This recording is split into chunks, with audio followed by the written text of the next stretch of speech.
Today we're going to talk about degenerative hips.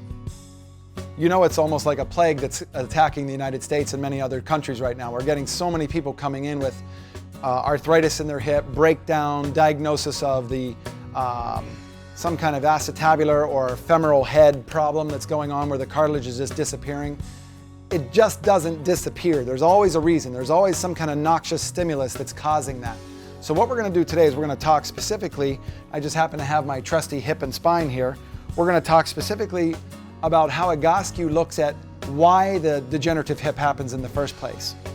We're going to talk strictly from the physical standpoint, and maybe later on we'll talk in regards to people's mental emotional reactions to this kind of stuff. But as it relates to the hip, you've got to think that this leg bone, the femur bone, coming up into the joint, they fit nicely together into what you call the hip joint, where it's basically, if you take your hand and this is the part of your pelvis and this is your femur coming up into it, there's a nice relationship between the two.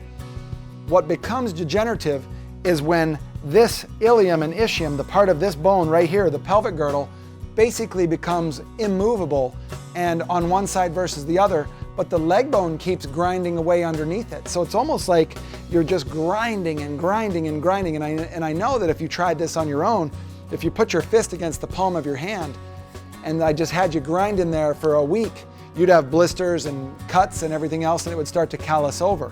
Really all a degenerative hip is the breakdown of that cartilage, and then the body starts to callus it over.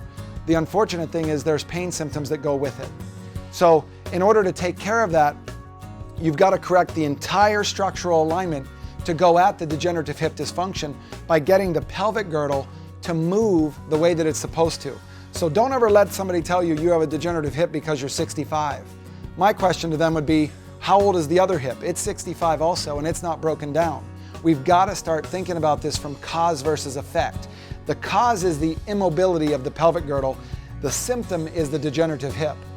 And later on we'll talk about spine and everything else that happens from that, because a lot of people who have these immovable pelvic girdles on one side versus the other, they end up getting these hard shear forces across their lumbar spine or even their cervical spine. The body's making changes and trying to adapt and balance, and it causes the breakdown.